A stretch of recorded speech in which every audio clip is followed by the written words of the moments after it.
ստորագրման համատեքստում չկա, ինչու չկա, մի քանի պատճառներով։ Դուք գիտեք, որ Ադրբեջանը պնդում է, թե Հայաստանի սահմանադրության մեջ կան տարածքային պահանջներ Ադրբեջանի նկատմամբ։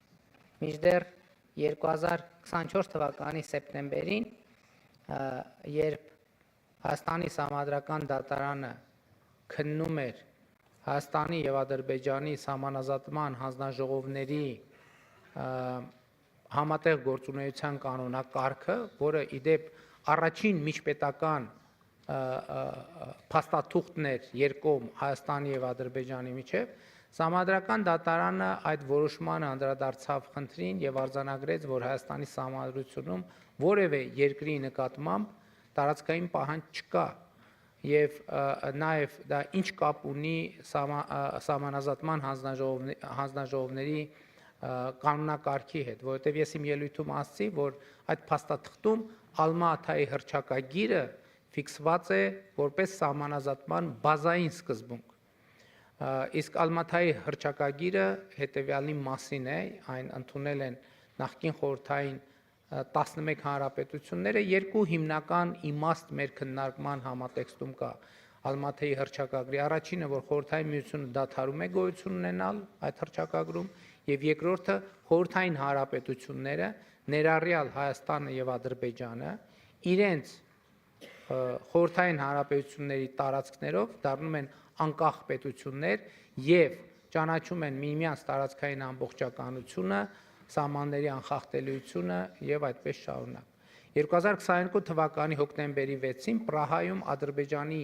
նախագահի հետ մենք պայմանավորվեցինք մեր հարաբերությունները կառուցել Ալմա-Աթայի հռչակագրի վրա, ճանաչելով միմյանց տարածքային ամբողջականությունը, ինքնիշխանությունը, սահմանների անխախտելիությունը։ Մեր սահմանադրական դատարանը արձանագրեց, որ այս պայմանավորվածությունը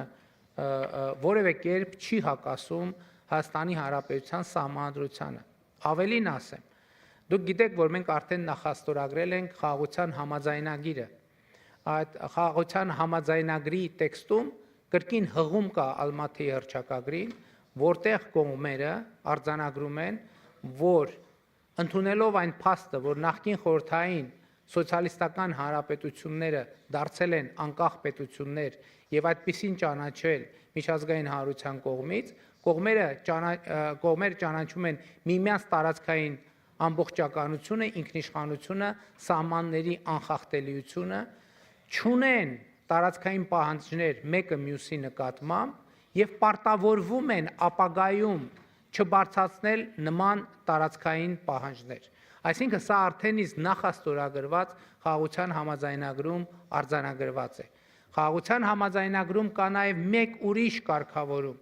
որ կողմերից ոչ մեկը չի կարող հղում անել իր ներքին օրենսդրությանը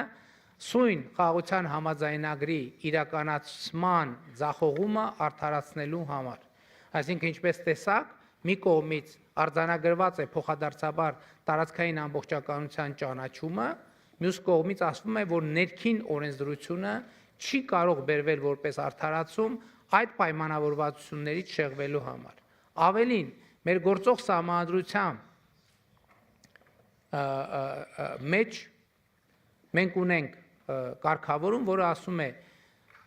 վավերացված միջազգային պայմանագրերը ունեն ավելի բարձր իրավական ուժ, քան ներքին օրենսդրությունը։ Եվ հետևաբար, երբ որ մենք ստորագրենք խաղաղության համաձայնագիրը, մեր օրենսդրության համաձայն այն մենք պետք է պարտադիր ուղարկենք սահմանադրական դատարան նրա համապատասխանությունը մեր սահմանադրությանը հետ ստուգելու համար։ Եթե մեր սահմանադրական դատարանը կորոշի, որ համաձայնագիրը հակասում է գործող սահմանադրությանը, ես ինքս հայտարարել եմ արդեն, որ մենք կնախաձեռնենք սահմանադրական փոփոխություններ։ Եթե մեր սահմանադրական դատարանը կորոշի, որ համաձայնագիրը համապատասխանում է մեր սահմանադրությանը, այդ դեպքում ոչ մի խոչընդոտ չկա այն վավերացնելու մեր երկրի խորհրդարանում, որից հետո մեր սահմանադրության համաձայն այն կստանա բարձրագույն իրավաբանական ուժ։ Եվ հետևաբար խաղաղության համաձայնագրի համատեքստում ընդհանրապես սահմանադրության հետ կապված որևէ խնդիր չկա։ Մենք մյուս կողմից դեռևս 20 թվականի փետրվարից եւ դրանից առաջ էլ մենք որդեգրել ենք Հայաստանում նոր սահմանադրություն ընդունելու անհրաժեշտությունը։ Ինչով է պայմանավորվում եւ բացատրվում նման անհրաժեշտությունը։ Խնդիրն այն է, ես իմ ելույթում ասացի եւ Եվրոպայի խորհրդի խորհրդարանական բեաժողովը լավ է տիրապետում Հայաստանում ընտրությունների արդյունքների պարբերական եւ շարունակական կեղծման պատմություններին, բայց խնդիրն այն է, որ այդ ընթացքում նաեւ սահմանադրություն է ընդունվել, տեղի են ունեցել սահմանադրության հանրաքվեներ եւ Հայաստանում հանրային ընկալումն այն է, որ ժողովուրդը երբեք իրականում սահմանադրության օգտին չի քվեարկել եւ այստեղ խնդիրը միայն քաղաքական խնդրի մեջ չէ։ Ես վարչապետի պաշտոնում ժողովրդական հեղափոխությամբ վարչապետ դառնալով վարչապետի պաշտոնում ես շատ արագ զգացի, որ ժողովուրդը վստահում է հեղափոխությանը, բայց վստահում է հեղափոխությանը, սիրում է հեղափոխությանը, բայց հաճախ նույնքան չի սիրում պետությունը եւ նույնքան չի սիրում պետությանը։ Եվ ինձ համար հարց էր, իսկ ի՞նչն է պատճառը, ինչու մեր ժողովուրդը իրավակարգի հետ կապված որոշակի կներեք այդ բառի համար ալերգիկ դրսևորումներ է ունենում Հայաստանում հաստատված իրավակարգի նկատմամբ։ Եվ իմ վերլուծությունները ցույց են տվել, որ պատճառը հետեւյալն է. Հայաստանում հաստատված իրավակարգը օրգանական կապ չունի ժողովրդի հետ, որովհետև ժողովուրդը չի համարում, որ Հայաստանում ապրելու են կանոնները, որոնք արձանագրված են սահմանադրության մեջ եւ որոնք մնացածն էլ բխում է սահմանադրությունից, չի համարում, որ դա իր որոշման արդյունքում հաստատված իրավակարգ է։ Եվ այս պայմանական ասած, այս ալերգիկ երևույթը հաղթահարելու միակ տարբերակը ես տեսնում եմ նոր սահմանադրության ընդունումը, որտեղ ժողովուրդը ազատ, ժողովրդավարական կամ արտահայտմամբ կքվեարկի սահմանադրության օգտին եւ այդ քվեարկության փաստով 50 պլյուս անհրաժեշտ թվով ազատ ընտրությամբ ձայների արձանագրումն է, որ կստեղծի օրգանական կապ ժողովրդի եւ պետության մեջ հաստատված իրավակարգի